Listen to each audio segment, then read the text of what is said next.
US AI labor protests could resemble the French Yellow Vest protests. When millions recently took to the streets over economic insecurity. Note, this is an AI reading of a Substack post. Links, images, and videos are not narrated. Quotes are narrated in a different voice.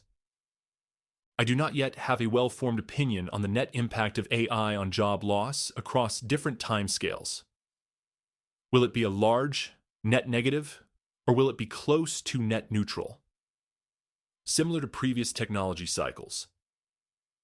Expert estimates are all over the place, and while there is little job loss directly attributable to AI right now, circumstantial evidence is accumulating. That said, I believe it is clear that even in a net positive scenario, many jobs will be displaced as new ones are created. For example, the World Economic Forum predicts, by 2030, the creation of 170 million new jobs worldwide. However, this growth is expected to be offset by the displacement of the equivalent of 8%, or 92 million, of current jobs, resulting in net growth of 7% of total employment, or 78 million jobs. Supposing that this is true and a similar scenario unfolds in the US, I still think this amount of displacement is likely to have significant negative consequences for the displaced.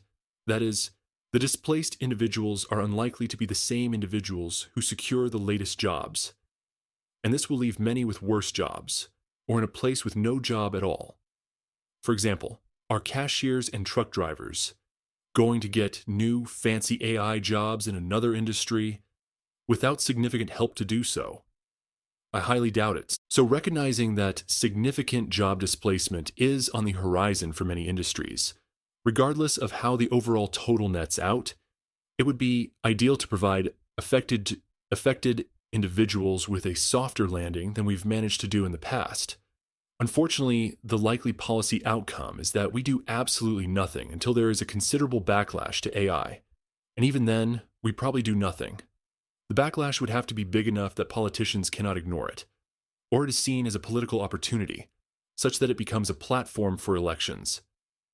In a recent post titled "Will the AI Backlash Spill into the Streets?", I made the case that among the numerous anticipated AI harms to society, job displacement stands alone with the potential to significantly spill over into the streets in the form of sustained protests.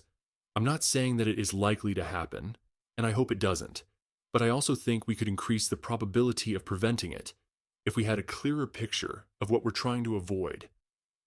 At the end of that last post, I pondered about historical analogs.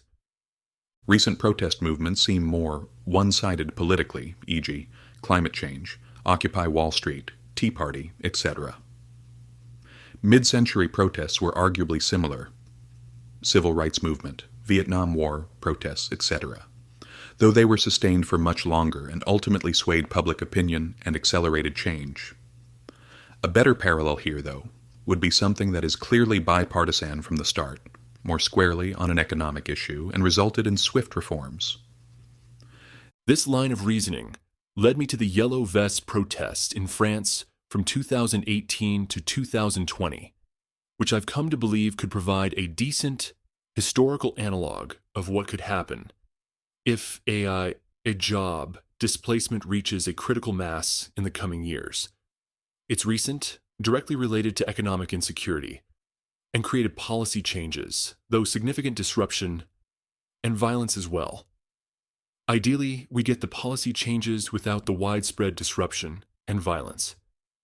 Now, I'm not French, and I did not personally live through this protest movement.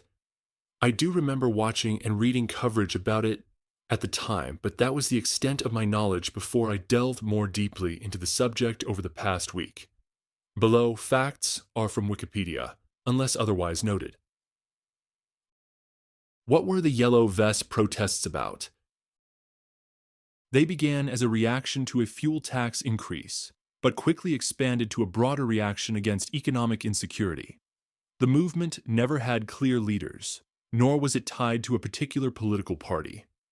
One widely circulated list of 42 demands compiled from online surveys went viral, including many specific economic demands such as rolling back the fuel tax, implementing minimum pensions, indexing wages to inflation, and providing jobs for the unemployed.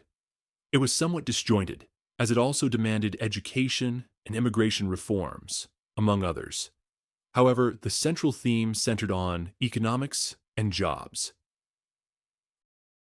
How many people participated? Approximately 3 million unique protesters participated, which is roughly 4% of France's population of nearly 69 million. The US has a population of around 341 million, so an equivalent number of unique protesters would be approximately 14 million. That's the same order of magnitude as the George Floyd protests. The peak protest time was November to December 2018, with the highest single-day attendance of about 287,000. The U.S. equivalent would be about 1.4 million. Protests occurred across the entire country. After the initial period, there were still continual weekend demonstrations for about a year and a half in total, until the pandemic essentially brought them to an end. Did the protests turn violent? Unfortunately, yes. At least a dozen people died in the protests, with another 5 people losing their hands as a result of police grenades, and a reported 23 people losing their eyesight. More minor injuries were in the thousands for both protesters and police as a result of clashes. How much public support did it have? Very high. Public support for the movement reached a high of 75% in the initial phase, and then it declined over time. What was the government's reaction? On December 10, 2018, about a month in, French President Macron gave a speech to the public, pledging a €100 increase in the monthly minimum wage, among other reforms. The speech was viewed live by more than 23 million people, or approximately a third of the entire population. The U.S. equivalent would be around 80 to 85 million. Concessions from the government ultimately totaled about 17 billion euros, which converted to U.S. dollars and scaled up to the U.S. economy, would be about $150 billion. What was the demographic makeup of the protesters? An academic study of the protesters found that approximately 47% were first-time protesters.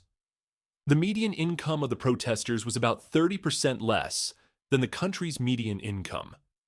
Participation cut across the political spectrum, and the researchers concluded, in short, this is indeed a revolt of the people, in the sense of the working class and the lower middle class, people on modest incomes. Consequently, in several ways, the Gilets Jaunes movement presents a different kind of challenge from the social movements of recent decades.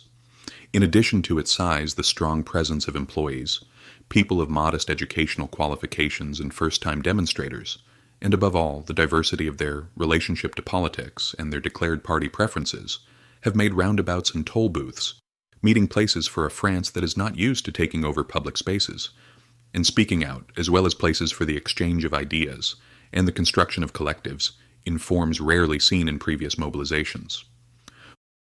Why did they wear yellow vests? As noted, the movement originated as a response to a proposed fuel tax increase.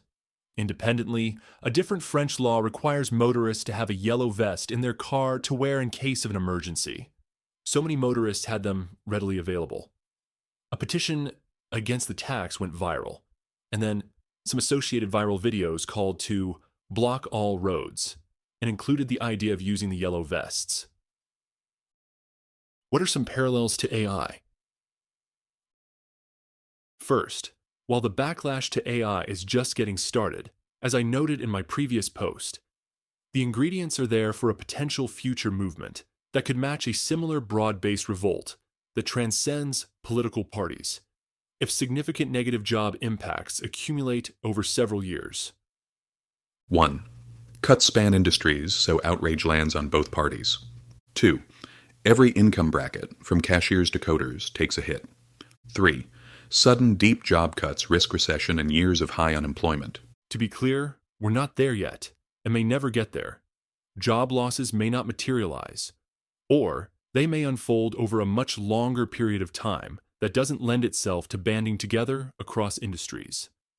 For example, current AI labor organizing remains limited to specific sectors like entertainment and dock working.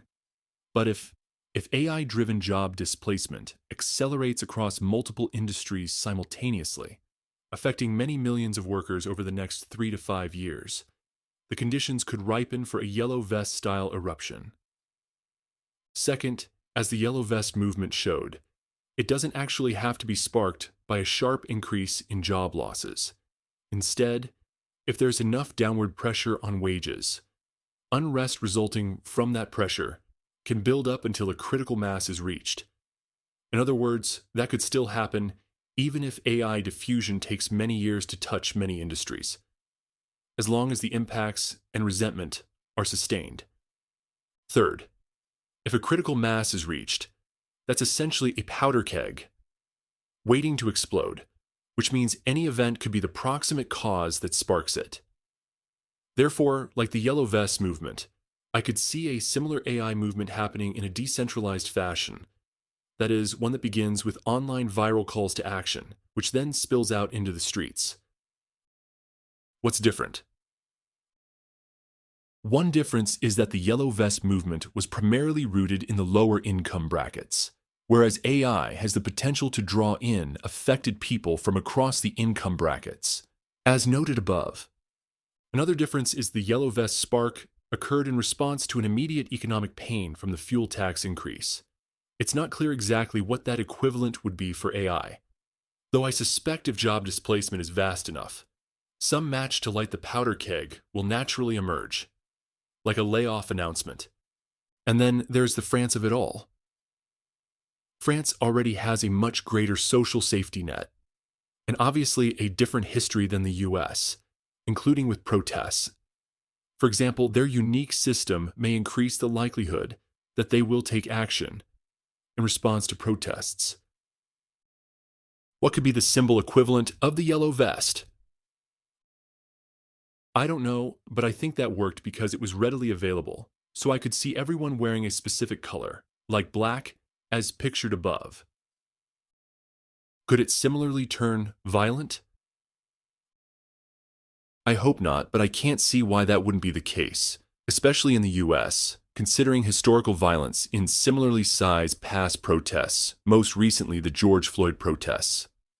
Add to that the fact that we have way more guns and that immigration protests are turning violent right now. How can we avoid this? To me, that's the key question. Ideally, we can prevent violent protests by enacting necessary reforms ahead of time. Soonish, rather than waiting until mass protests occur. That generally doesn't happen for a couple of reasons. First, we tend to do things only under immense pressure. Second, the magnitude of the reforms to be enacted is not yet apparent. However, I'd like to work towards changing that, both to increase pressure now, as in this post, and to propose a list of sensible reforms.